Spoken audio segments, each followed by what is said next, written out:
dikkati ànd ak yéen dégtal leen les informations yuy concerné l'équipe nationale du Sénégal les échos de la tanière alors dañuy dem fële nga xamante ne moom mooy ca France Ligue 1 Monaco retourne Lens mais perd Crépin Diatta sur blessure donc au terme d'un scénario improbable au regard de la dynamique des deux équipes l'AS Monaco jot na signé une victoire capitale gannaaw ba ñu demee emporter chez le leader Lens 3-2 ce samedi gannaaw bañ leen mëne woon sur le score de 2-0 en début de seconde période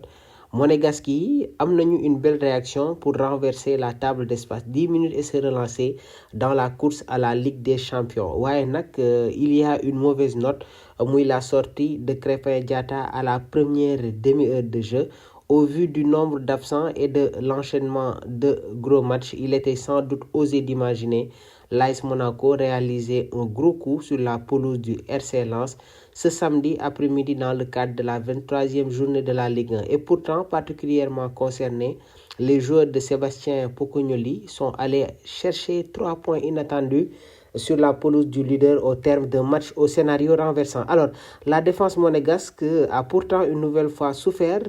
dans le Pas-de-Calais. De nouveau à 5 donc 3 actions il a tenu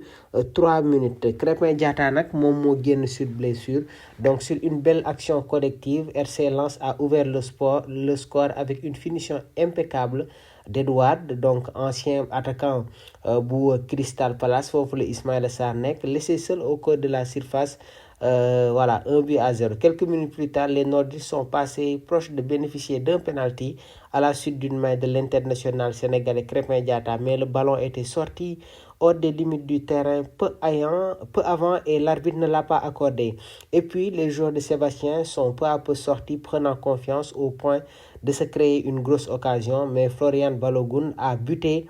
sur Risser en pleine surface. La bonne période de l'AS Monaco jot na coïncider avec l'entrée en jeu d'Aladji Bamba lancé à la sortie sur blessure de Crépin Diatta 31e minute. Alors Crépin Diatta nag blessure bi c'est au niveau de la cuisse droite waaye nag lu ñu leen mën a wax mooy il était très intéressant dans l'entrejeu waaye nag Monaco n'a pas su revenir à hauteur du leader et l'a payé à l'affût. Florian Thauvin a bien suivi une frappe de Sarr repoussée sur le côté pour doubler la mise. Une action où les Lensois ont encore eu trop de latitude pour manœuvrer une défense monégasque dépassée. waaye nag Lens foogoon nañ ne que match bi jeex na waaye nag ki nga xamante ne moom mooy Ansu Fati prêté par le FC Barcelone moom itamit jot na def une réaction exceptionnelle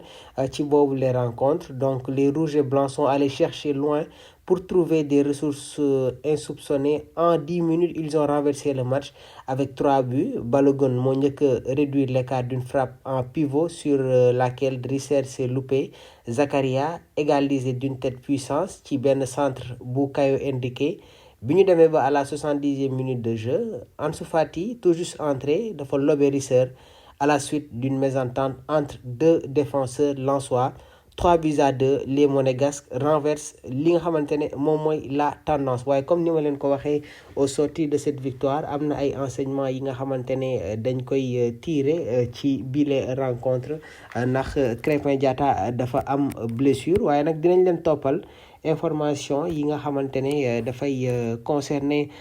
l'état de santé du joueur ñu xool tamit ñaata match le Crépin Diatta di toog te du ko football ñu leen fàttali ne que Sénégal war na jouer ci fenêtre match bi ak équipe bi di Pérou au stade de France suñ fa jógee war a football match ak Gambie fii ci stade Abdoulaye Wade bu Diamniadio jërë ngeen jëf.